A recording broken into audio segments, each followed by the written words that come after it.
안녕하세요. 많은 생각입니다. 오늘 세 번째 영상이네요. 오늘 얘기해볼 주제는 제목처럼 뭘 해도 그냥 어색한 사람. 그냥 뭘 해도 어색한 사람입니다. 겉도는 인간. 나는 왜 사회성이 부족한가? 나는 왜 뭘 해도 어색한 사람인가? 예를 들면 남이 어떤 말을 했을 때 반응을 할 거 아니에요. 그 반응을 했을 때 왜 영혼 없다는 얘기를 들을까? 아무리 연습해도 왜 어색하다는 말을 들을까? 그건 바로 당신이 어색한 사람이기 때문입니다. 사실 제 얘기예요. 이 얘기를 하기에 앞서 제가 아버지를 많이 닮았는데요. 아버지의 성격은 일단 남들이 거의 관심을 안 갖는 것에 관심을 가지시죠. 예를 들면 사라져가는 문화재라든지 후계자가 없는 인간 문화재 분들이라든지 역사적으로 주목받지 못한 억울한 사람들이라든지 불공정한 기업들을 보이콧 하시기도 하고, 예를 들면 예전에 우지파동이라는 게 있었어요. 삼양라면이 억울하게 피해를 본 사건인데, 그러다 보니까 살면서 신라면을 거의 못 먹어봤어요. 진짜 손에 꼽을 거예요, 신라면 먹은 게. 그래서 삼양식품만 먹어가지고, 삼양식품에 보면 후레이크에 그 햄이 있거든요. 동그란 햄. 그 햄맛 베이스로 끓인 국물을 라면의 디폴트 맛으로 알고 있습니다. 그리고 그거에 길들여져서 그런지 신라면이 맛있다는 생각이 안 들어요. 그리고 저도 아버지를 닮아서 그런지 언더독을 응원하는 그런 심리가 있는데, 뭐 삼양라면은 사실 체급이 그렇게 작지는 않잖아요. 그럼에도 불구하고 이런 서사가 있다 보니까 삼양라면 1963이라는 게 복각돼서 나왔을 때 굉장히 멋있다고 생각을 했던 기억이 나네요. 그리고 저는 이제 제 얘기를 하자면, 예전에 인터넷에서 혼자 막 발끈해가지고 싸우는 댓글 같은 걸 남기기도 했거든요. 예를 들면 스윙스가 클럽에서 키스한 썰을 보고 사람들이 막 역겹다 뭐다 이러고 있길래, 왜 한 사람을 그렇게까지 막 모욕하는 말을 하지? 어떻게 그거를 즐길 수가 있지? 하면서 이해를 못했달까? 그래서 그 대중적인 어떤 흐름을 역행해서 싸우려고 들었던 적이 있었던 게 기억이 나네요. 그리고 이제 제가 남초 감성이랑 정말 안 맞는다는 생각이 들고, 그렇다고 해서 또 여초가 잘 맞느냐라고 하면, 여초라고 해서 제가 막 잘 지내는 건 아니에요. 근데 그리고 남초보다 여초가 나은 게, 제가 여성스러워서가 아니고 여성과 정말 잘 어울려서가 아니고, 남성 사회에 있으면 저는 공격성도 없고 집단적인 성향도 없고 경쟁적이지도 않고, 남자들이 좋아하는 단체 스포츠 있죠. 축구라든지 게임. 그런 것들 특출나게 잘하는 게 없고 좋아하지 않거든요. 그리고 또 반골 기질이 있다 보니까, 특히 어렸을 때는 제가 사회성이 부족한데 반골 기질이 있다는 걸 객관화를 못하니까, 막 군대에 갔을 때랑 막 두 번째 대학에 갔을 때 약간 눈에 띄었던 것 같아요. 예를 들면 제가 25살에 두 번째 대학을 갔는데, 그때 총대를 메고 컨닝 사건을 조사를 했거든요. 근데 저는 이게 뭔가 좀, 그때 저 나름의 정의감 같은 것들이 있어서 그런 거를 발휘한답시고 했던 건데, 앞으로 대학 4년을 다닐 때 아싸가 되는 지름길을 택했던 것 같아요. 뭐 안 그래도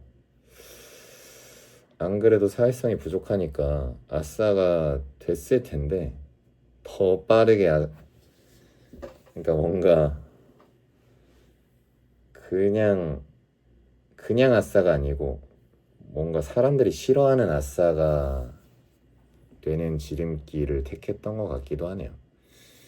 그리고 군대에서도 약간 괴롭힘 당하는 친구가 있었거든요. 그 친구는 이제 저희는 3개월 동기제였는데 그 친구가 1월에 왔고 저는 3월에 왔어요. 근데 1월에 왔는데 선임들이나 후임들한테 괴롭힘 같은 걸 당하는 친구가 있더라고요. 근데 지금 생각해보면 그 친구도 그렇고 저도 그렇고 약간 패급이었던 것 같거든요. 근데 이제 그 친구가 앞에서도 까이고 뒤에서도 까이니까 되게 마음이 갔던 것 같고 그래서 어울렸었던 것 같아요. 그리고 이거는 누가 들으면 바보냐고 하실 수도 있는데 실제로 선임한테 아 바보도 아니고 뭐 하는 거냐 막 이런 식으로 소리를 들었기 때문에 들으시면 어이없어 하실 수도 있는데 인성검사가 있거든요. 대학에서도 할 거예요. 병인성검사라고 불렀던 것 같은데 저희가 병사니까 이제 병인성검사였던 것 같은데 저는 실제로 ADHD랑 우울증을 31살에 발견했거든요. 그러니까 저는 그때도 ADHD가 있었으면 더 심했을 거고 지금보다 그리고 우울증도 지금보다 훨씬 심했을 텐데 인성검사를 하면은 계속 중대장님 계신 곳에 불려가는 거예요. 정상될 때까지 테스트 다시 해라. 한 뭐 두세 번 더 했던 것 같은데 근데 저는 진짜 솔직하게 한 거였거든요. 근데 그때 분대장이었던 선임분께서 아니 바보냐 어떻게 인성검사를 틀리는 사람이 내 인생에서 처음 봤다 이러셨거든요. 근데 지금 생각해보면 굉장한 복선이었던 것 같아요. 물론 이제 정상적인 군 생활을 하려면 병 인성검사를 통과를 해야 되기 때문에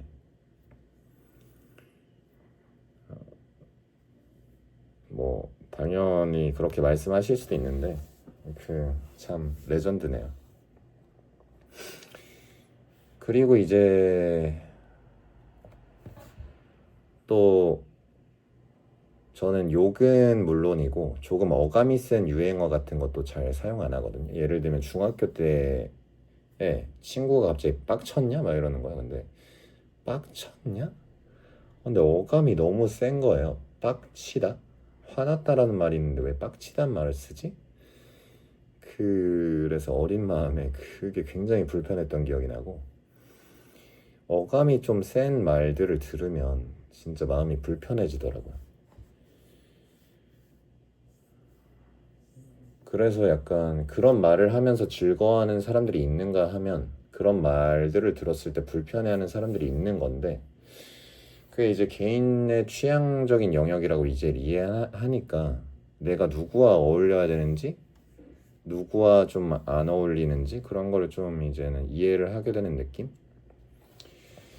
그리고 이제 남초랑 정말 어울릴 수 없었던 어떤 사상적인 이유도 있었는데 지금이야 남녀 갈등이 거의 줄어들었잖아요.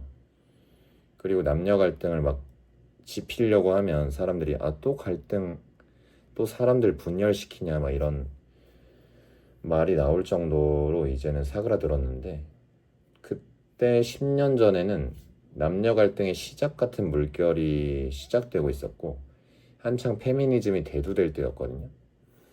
저는 이제 18살 초기에 자퇴를 해서 고등학교를 자퇴해서 혼자 공부하다가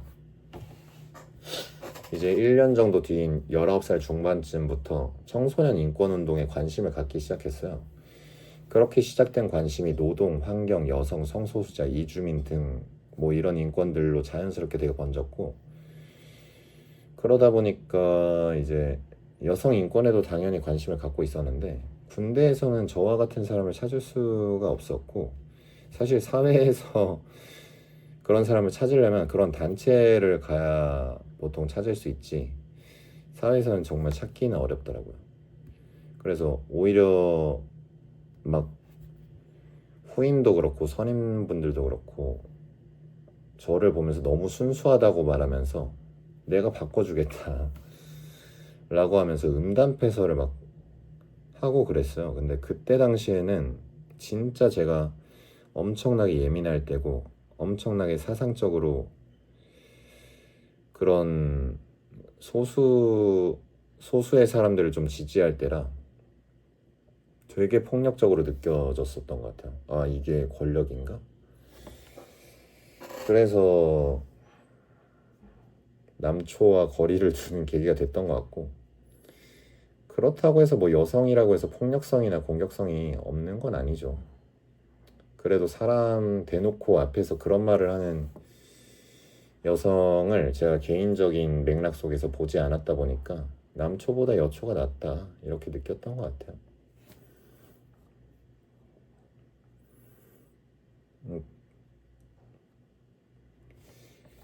그리고 사실 경험적으로도 제가 중학교도 공학이었고 고등학교는 미용고를 나왔는데 이제 거기도 남자가 거의 없는 여초 고등학교였고 첫 대학도 미대를 가가지고 제가 청일점이었고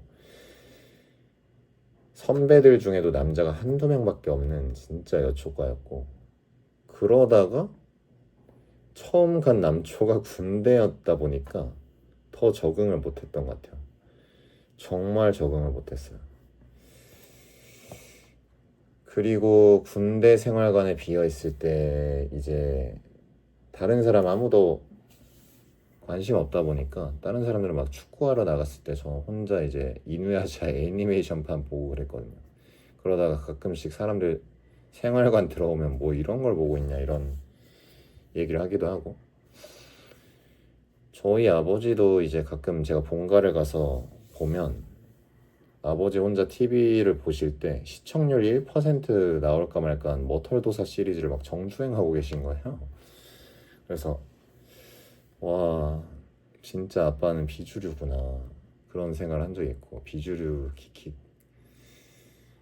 정말 마이너한 감성을 갖고 계시구나 아버지는 정말 힙스터구나 그런 생각을 한 적이 있고 드라마 허준도 엄청 옛날 드라마인데 가끔씩 보시면 또 정주행하고 계시더라고요. 물론 고트인 거 인정하는데 그만큼 저나 아버지가 되게 어떤 대중적인 관심사와는 다른 길을 가는 마이웨이라는 거를 좀 알게 된 것 같아요. 기본적으로 뭐 저는 그런 성격이고 이런 경험들을 베이스로 제가 왜 어색한 사람인지가 좀 설명이 되는 것 같긴 해요. 공통적인 관심사가 매우 없다고 해야 되나? 일반적인 사람과. 그래서 코드가 맞는 사람들이 굉장히 소수다 보니까 제가 자연스러워질 수 있는 순간이 그 사람들과의 관계에서밖에 없고 나머지 관계에서는 진짜 부자연스러울 수밖에 없지 않았을까? 이런 생각도 드네요.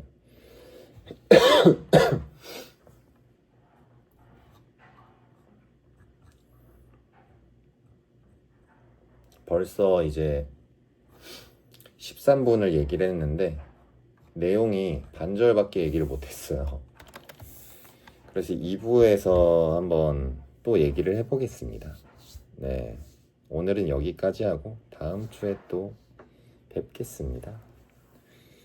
지금까지 좋은 생각이란다. 많은 생각이었습니다. 감사합니다.